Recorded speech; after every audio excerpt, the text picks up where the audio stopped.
Sit with the kids. That table's for adults. My mom barked, handing me a plastic fork. My aunt sneered, be grateful we even invited you. I ate quietly. Near the end, the event coordinator asked, you're paying the $3,600 leftover, right? I smiled, nodded at the head table, and said, check with the adults. Have you ever felt like a ghost in your own family? Like you were just background noise? Well, let me tell you, there was a moment when that feeling, that quiet ache of being invisible, turned into a roaring fire of disbelief and a shocking realization that changed everything. What would you do if your own flesh and blood treated you like a walking ATM, only to discard you when the transaction was over? My name's Josh, I'm 32, and for as long as I can remember, my family has had this uncanny knack for making me feel like I never quite belonged. I wasn't the golden child, not the rebel, not even the baby. I was just the placeholder. The one who showed up, smiled politely, and quietly picked up the check. I didn't cause drama, I didn't argue. I just existed, and honestly, in my family, that seemed to offend them more than anything else. It wasn't always like this.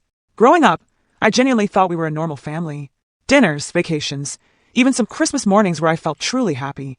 But somewhere along the way, maybe after my dad left, or after my older brother started pulling in six figures and my mom decided he could do no wrong, I stopped being part of the picture and started fading into the background.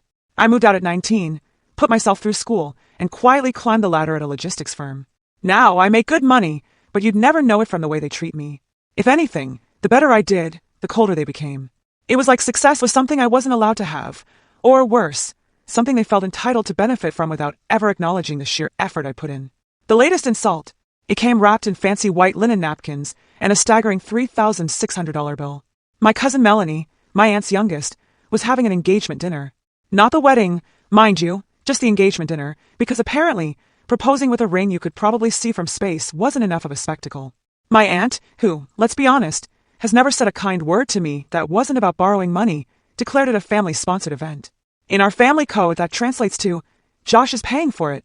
I found out I was invited not from a call or a text, but from a forwarded email. No greeting, no hope you can make it. Just the time, date, and location, with a passive-aggressive, don't be late, added by my mom.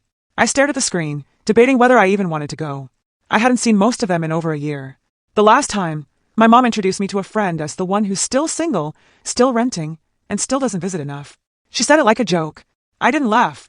But despite every fiber in me screaming stay home, I went. I don't even know why. Maybe some small, foolish part of me still hoped they'd finally acknowledge me. Or maybe I just wanted to prove to myself that I was past caring what they thought. The restaurant was upscale, definitely out of my family's usual league. I showed up 15 minutes early, trying to at least look like I belonged. The hostess asked for my name, then gave me this confused look before handing me a plastic wristband. Buffet wristband, she said, gesturing to a sad little corner near the back where a few silver trays sat under dim lighting. I blinked. Isn't this a seated dinner? She checked her list. You're with the Gomez party, right? It says here, you're on the kids list. I gave her a tight-lipped smile, thanked her and walked inside. The room was bright, filled with laughter and clinking glasses. Long tables were set up in a U-shape around a flower-adorned centerpiece where Melanie and her fiancé were taking photos. At the head of the U was the grown-up table, reserved for the so-called inner circle, my mom, my aunt, my brother and his wife, a few extended cousins. All seated, all sipping champagne. My chair wasn't there. Josh! Over here, my mom called, waving like she was hailing a cab. She gestured toward a fold-out table with uneven legs in the back, surrounded by teenagers and younger cousins. You can sit with the kids. Grown-ups are at that table, she snapped, tossing me a plastic fork still wrapped in a thin napkin. I just stared at it. My Aunt Linda, the one who still owes me $2,000 from 2019, burst into laughter. Just be glad we let you come this time, she said, her eyes twinkling with mockery. I didn't say a word. I took my seat.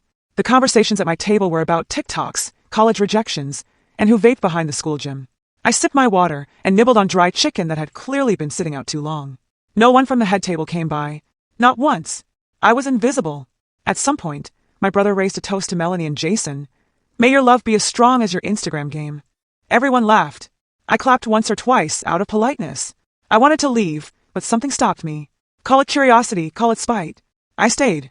Toward the end of the night, while people were mingling and the DJ played generic pop, the event manager walked over to me. He was tall, balding, and looked utterly exhausted.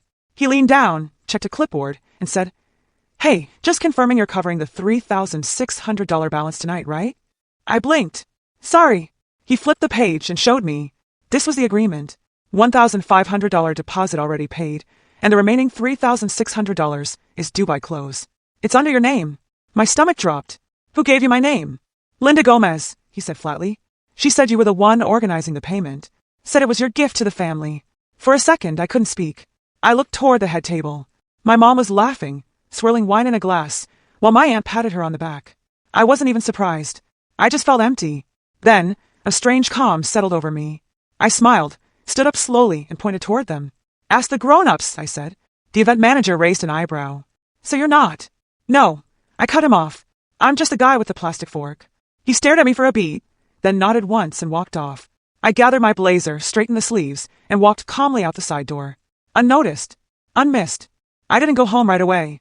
Instead, I sat in my car across the street. Engine off, windows cracked just enough to hear the low thump of bass from inside the venue.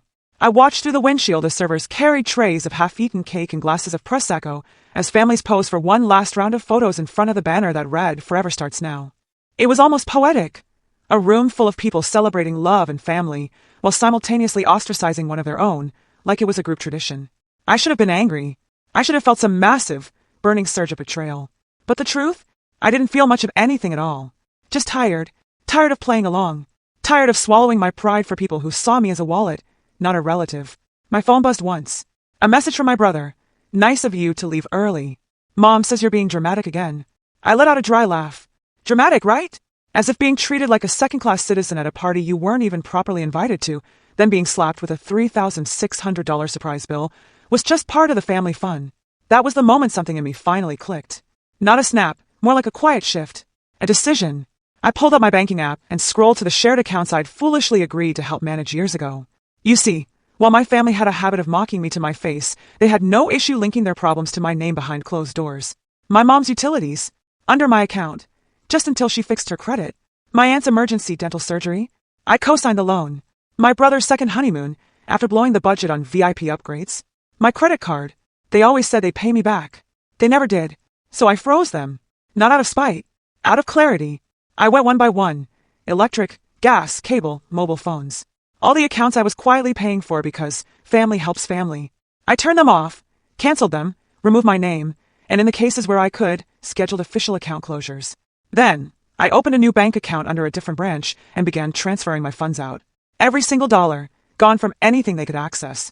Then came the part that felt just right. I called the event venue. A polite woman named Clarissa answered. I told her I'd been listed as the payer for a dinner I never agreed to host. I asked if there was a signed document under my name.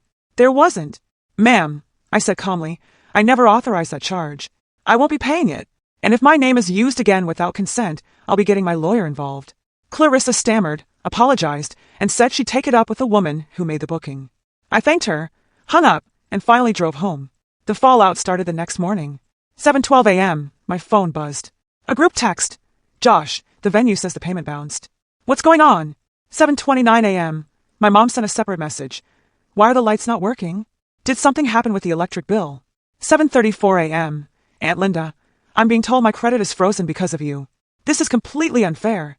By 8:15 a.m., I had 27 unread messages, 3 voicemails, and 2 missed calls from my brother. But the real panic set in when Melanie, the bride-to-be, called me directly. I almost didn't answer, but curiosity won. Josh! Her voice was already tight, as if holding back tears. I'm so sorry about how you were treated. I didn't know they put your name down for the bill. It's just, the venue won't release the photos until we settle, and they say your name's on the account.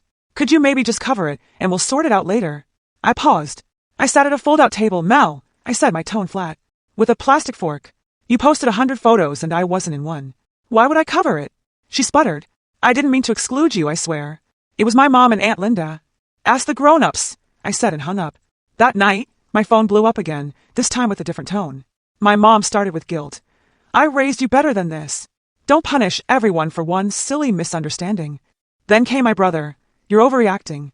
They're old. They joke around. Don't ruin the family over this. But then Aunt Linda escalated. If you don't fix this, I'm telling people you committed fraud on my accounts. That was the final straw.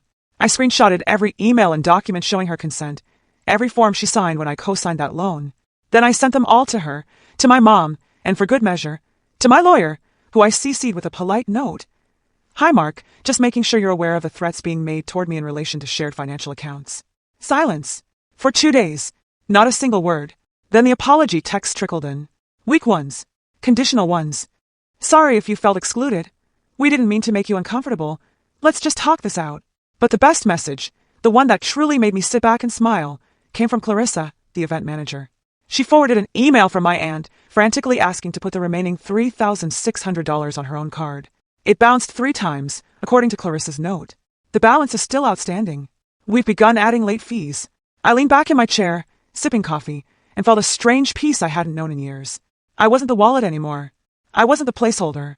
I was just done. And then, just when I thought it was over, just when I was getting used to the sound of silence, a knock came at my door. It was my mom. Red-faced, eyes puffy, holding an envelope, and that is where things really started to unravel.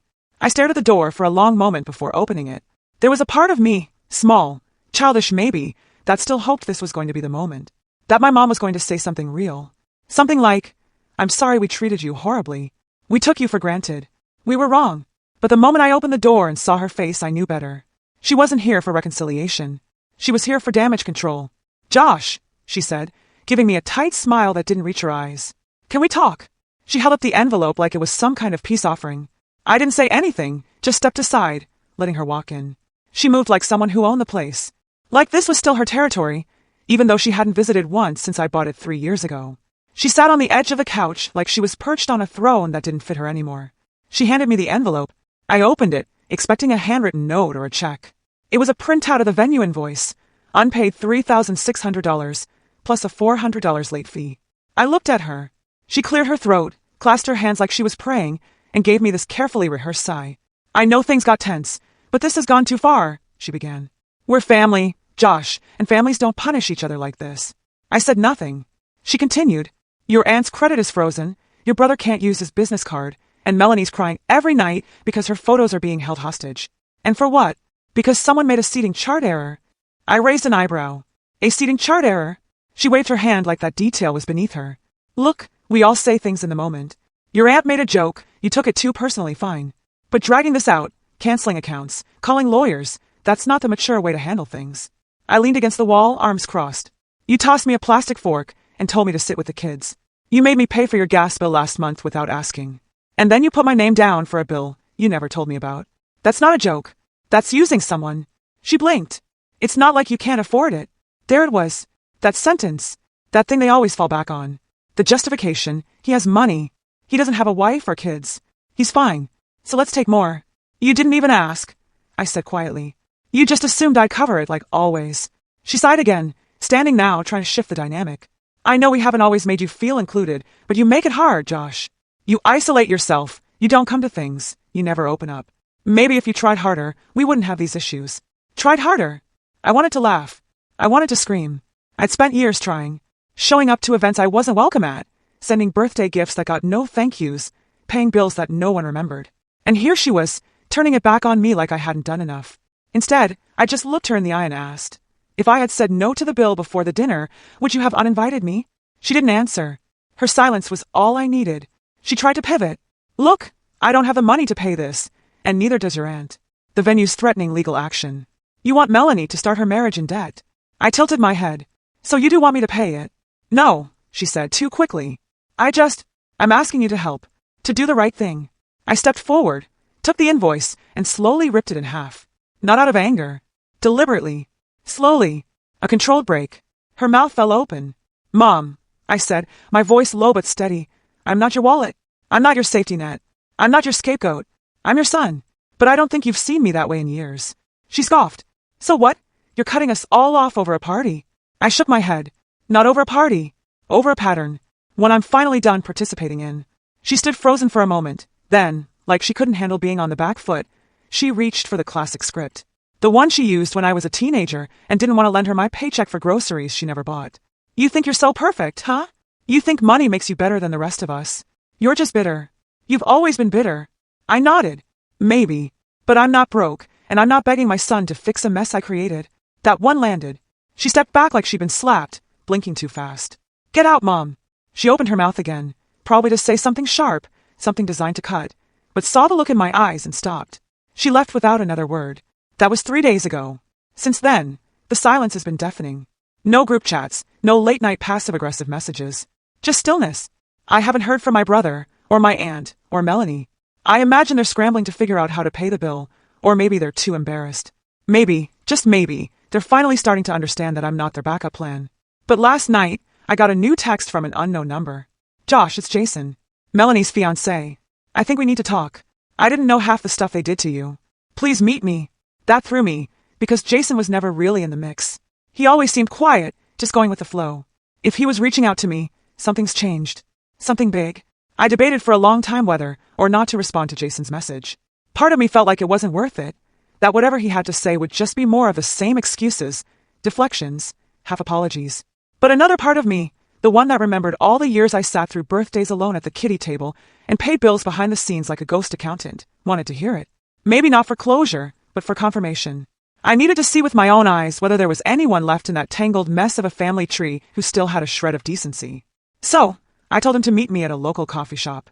Neutral ground, public, no drama. Or so I hoped. He showed up exactly on time, dressed in a clean button-down and jeans. He looked nervous, which surprised me. Jason had always seemed laid back, almost detached from the rest of the family circus. He was one of those people you didn't notice until he spoke, and even then, you weren't sure he had anything to say. But as soon as he sat down, I could tell something was different. His shoulders were tense, his hands clenched the coffee cup like it was anchoring him. "Thanks for meeting me," he said quietly. I nodded, waiting. He looked around like he wanted to be absolutely sure no one else could hear, then leaned in slightly. "I just need to say something. I didn't know. I truly didn't know what they were doing to you until recently." I said nothing, letting him keep going. "When Melanie first told me about the engagement party, I thought your name was on the invoice because you offered. She told me you were covering it as a surprise gift. That's what your mom and Linda said too." I didn't question it. He shook his head. But after the party, when everything blew up and I saw how upset Melanie was, I started looking through the emails. I saw the invoice changes, the name edits, the part where your aunt forwarded your contact info to the venue without your permission. My expression didn't change, but something in my chest tightened. I already suspected it, but hearing it confirmed that they deliberately changed the invoice to put it under my name still made me feel like I'd been punched in the gut. Jason looked genuinely ashamed. I confronted Melanie. She broke down crying, said she didn't want to ask you to pay, but her mom told her you wouldn't mind, that you had money, and this was your way of being included. Melanie tried to believe it, but when she saw you sitting in the back, she knew. "She still didn't do anything," I said flatly. "I know," he whispered. "She regrets it. But the worst part, after you walked out, they all started laughing. Like it was some prank you didn't take well. Your mom said you always made things about you. Your aunt called you Mr. Credit Score." I felt my jaw clench. Jason noticed. That's when I realized. I don't want to marry into this. That caught me off guard. "What do you mean?" "I called off the engagement yesterday," he said, eyes down. "Melanie's devastated, but I told her if she couldn't see what was wrong until it exploded, and if she was okay with treating people like that, then we had bigger problems than a party." I leaned back in my chair, absorbing it. I didn't expect him to go that far. "She said she was raised to think money meant love," he said bitterly. "That whoever paid cared. And if you didn't pay, you didn't care enough. And I told her, that's the most backwards thing I've ever heard." He paused. "I'm not here to ask you for anything, Josh. I just wanted to say I'm sorry. And that I saw it. All of it. You're not crazy. You weren't being dramatic. You were being used." I exhaled slowly. For the first time in a while, I felt something loosen in my chest, like I'd been carrying around this invisible weight, and someone finally acknowledged it existed. "Thank you," I said simply. We didn't talk much after that. He left quietly, and I never saw him again. But word travels fast in our family, especially when someone does something scandalous like canceling a wedding that's already been posted about on social media for 6 months. The texts came back in waves. "My mom, are you happy now? You ruined Melanie's life. You embarrassed us. My brother, you seriously need help. No wonder you're alone. Aunt Linda, you'll regret this one day. You'll need family, and we won't be there." To each of them, I replied the same thing. Good. I blocked them all after that. I didn't feel guilty. I didn't feel conflicted. I just felt done. Like a door had closed, and I didn't have to keep knocking, hoping someone on the other side would finally let me in. In the weeks that followed, I went through every remaining tie. I sold the car I'd co-signed with my brother. I closed the emergency credit line my mom had access to. I even canceled the joint Spotify account they were all piggybacking on, because honestly, if you're going to cut someone out of your life, cut all the strings. And something amazing happened. My life got quiet. No more guilt-tripping phone calls. No more vague invitations that came with unspoken price tags. Just peace. Real peace. I spent more time with friends. Real friends, the kind who asked how you were without needing something. I picked up an old hobby again, photography. Started hiking on weekends, learned to cook something other than pasta and eggs. I even began volunteering once a week at a local shelter, helping with logistics and donation drives. It felt good to do things for people who appreciated it, not expected it. And then, one Sunday morning, I got a letter in the mail. No return address, but the handwriting was familiar. It was from my grandma, the only one in the family who had always treated me with dignity, who lived in a small town 2 hours away and hadn't made it to the party due to health reasons. The letter was short. Josh, heard about the party. Heard what you did? Good. You deserve better than them. Always have. Come visit me. I made your favorite cookies. Love, Grandma. I laughed right there at the mailbox as the wind whipped the edges of the paper. And that night, I drove to her house with a smile on my face and a full tank of gas, paid for with my own money, for once, just for me. No plastic forks. No kiddie tables. No bill at the end. Just a chair waiting by the fire next to someone who always knew my worth, even when the rest of them pretended not to. I wasn't the placeholder anymore. I was finally free. What do you think? Have you ever had to draw a line in the sand with family, or deal with people who only saw you for what you could provide? Let me know in the comments below. I'd really love to hear your stories.